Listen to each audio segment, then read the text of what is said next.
Is home ownership a dream of yours, but you're still unsure about this market? Stay tuned to get some real professional financial advice from Michael Mullis at The Mortgage Teacher. In this part 2, we're going to jump right into my second question with Mike. Is home ownership still achievable in this current market? Should I jump into the market? And options to consider for renting part of your house to offset your mortgage payments and different types of mortgages to take advantage of. Yeah, just for here, is the rate increase going to go up again this winter into 2023, which you already answered? And basically, is it a good time to buy a house or will I lose? That's what people are looking at. They're just afraid to even get in the market. But what I like that I listened to one of your podcasts is that people were not asking 100,000 over asking anymore either, right? Mm-hmm. So those are things that from my mouth, sometimes it still doesn't come over well, but from your mouth, maybe it's can be a little bit more educational in trying to see from 2021 to now, you know, what's our advantage for anyone, an investor, a seller, a first-time home buyer. I realize they all have different, you know, advantages or disadvantages, but just kind of letting people know it's still achievable. Is it achievable to still buy a house? Mm-hmm. Okay, no, great question. I'll tie in some of I'm a small town boy, more or less. So I was raised with some certain ethics, I would want to say. And what I mean by that is I remember buying a house in the 90s, 2000s, going through college and learning that in order to buy a house, it used to be 4 times your income. So this is the first deal breaker, or let's just call it speed bump or hurdle that most Canadians are running into. And it's the stress test. Mm-hmm. This silly thing came into effect in January 1st, 2016. Yes. If you wanted a 5-year fixed rate, say it was 3.79, you had to qualify at 5.7 just to make sure you could afford it. Well, now that the rates are in the 5s, poor Canadians have to qualify at 7.5%. That doesn't really make much sense. So that's the first thing that we could maybe see change a little bit that will help some buyers. So because if you make $50,000 a year, your income times 4 is $200,000. So I know it's not that accurate, but you'd be surprised within $20,000, it really is. Now, maybe you have a vehicle payment that it would be less than $200,000, but for the most part, that's how it works. And that's why if you have 2 people, dual income, now we're up to $100,000. Therefore, you could go and get a $400,000 house maybe. Mm-hmm. And now you're coming within range. So back in the 2000s, you could buy an East of London house or a house outside of London for about 200, up to 250, maybe a condo in the hundreds. So you could get into the market. Now, what we saw the last couple of years, it just got out of range. I mean, there was no house in London under 600,000 for a bit. There was nothing. Like a 1-bedroom apartment was going for 5 and change. That is where the opportunity lies. So this is still a big buyer's market because people that can't afford in Toronto go down to Kitchener. People that can't afford in Kitchener come down to London. People that don't afford in London go down to Chatham, Sarnia. They just trickle down the 401, 402. That's kind of what happens. We used to call it drive to qualify. You just keep, because if you work online, like you and I mentioned earlier, then maybe they can still work online and just go work where they can afford or pay where they can afford. Yeah, for sure. And we see that a lot in Huron County. I mean, a lot of my clients are relocating. I mean, most of mine are retiring just because of the location of the lake, but it is what people are looking, what the budget that they would have with a good paying job working remote in Toronto or Mississauga, even London. London's less than an hour to some of Huron County. So yeah, I see that a lot too. Yeah, and as long as you get what you can, as long as you can get good internet signal, which has changed. I mean, there's even fiber up along Lake Huron, then that's a game changer now, right? They're connected. So that's what used to be the deal breaker, we'll call it. The hurdle is your income times 4. And what's happened is now you just can't get a house for that much. But so there's 2 things that have happened. For one, the stress test limits some people to buy a house on their own.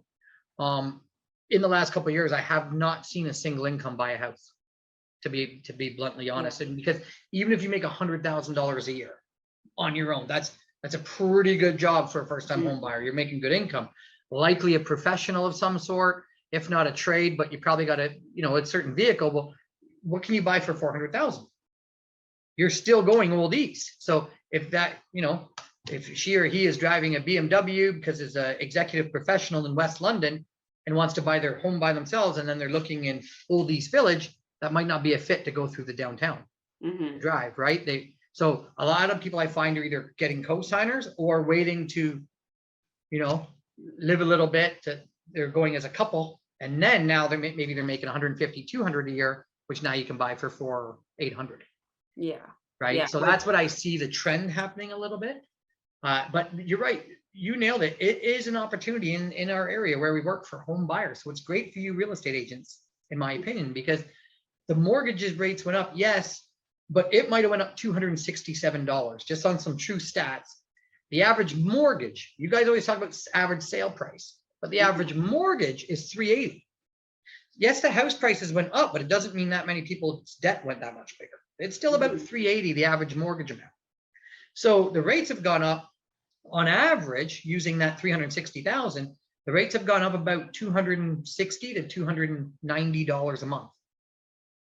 But the house prices have come down 100,000, if not 150,000. Agree? Yeah. And in my math, that works out to about $500 to $520 a month. So mathematically, the rates have gone up, but the house price have come down, and you have a variety to choose from, which is most important. You're not getting bullied into paying $100,000.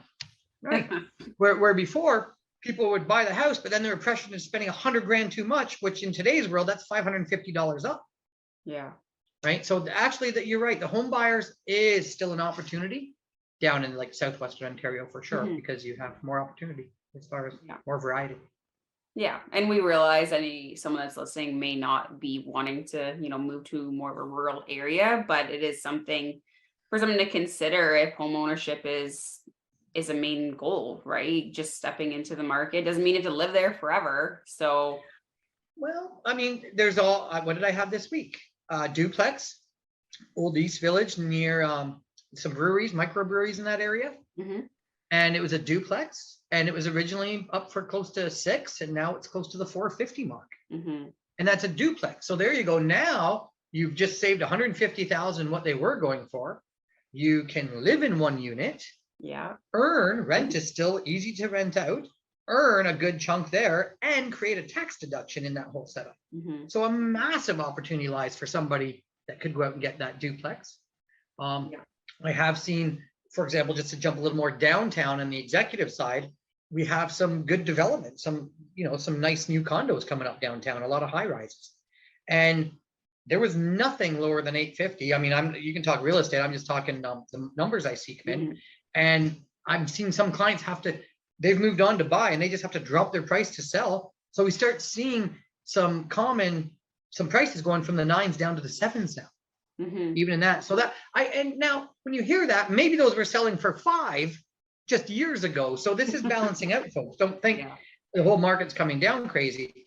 That duplex I was speaking about that went up to 6 and back down to 450 was probably purchased for 300 just 3 or 4 years ago, and up to 4 now. So that, it's just going up and then balancing back down, which is what we want to see.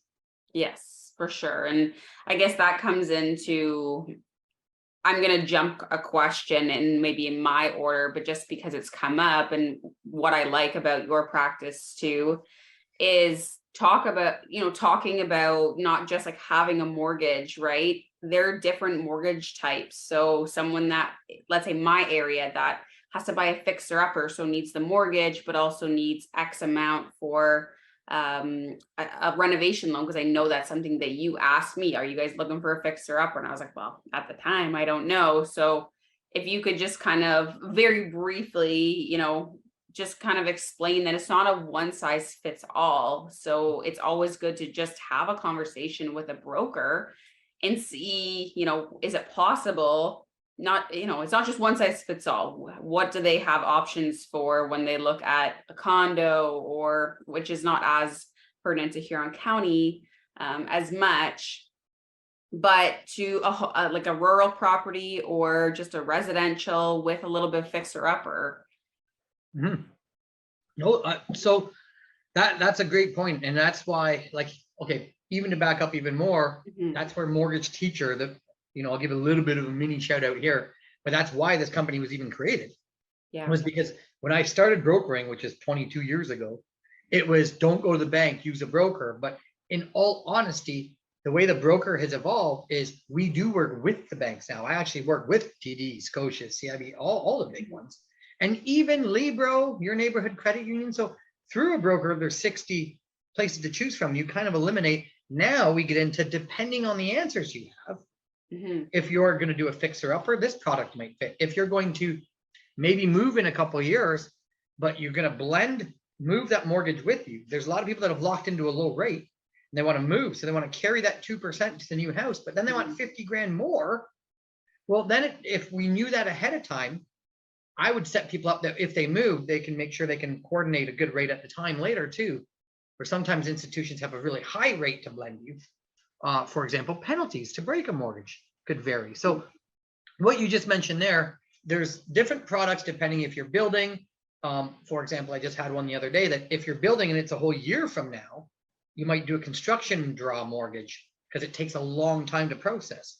Where if it's a renovation loan, like your example, maybe you just want to borrow quick money, a quick 50 grand, do a reno. It's not the point in breaking the first mortgage, redoing it all, paying all the lawyer's fees, paying the penalty, break that arrangement, set up a very short arrangement, then the whole house is done and complete. Then you want another mortgage. Hold on. We just threw 3 sets of fees in there. And when you're borrowing, money to start up or set up the renovation and then sell it after, all of those fees add up. Maybe it's $10,000 in fees. And you're like, well, wait a minute, divide that by only 3 months. And sometimes it's cheaper to go and take many times it's cheaper to take a 12% rate with very little fees. So all I'm trying to get at is if it's a short-term goal, then you got to qualify the fees and make sure that you can get in and out cheap. Yeah. It's not just the interest rate. Where if it's a longer-term goal, then, that's where I want to hold the rate. I'm not, maybe it's a 10-year fix because you only have about 12 years left of your mortgage. So that person would look at their mortgage different than someone that's, just buying and maybe selling it again in another 3 to 5 years.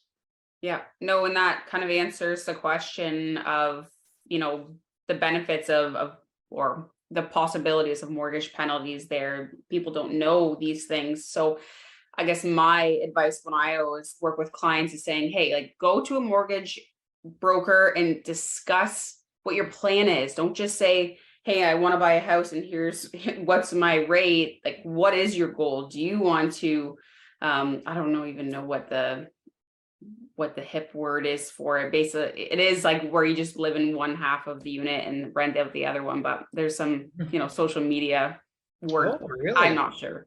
But either way, is that a possibility?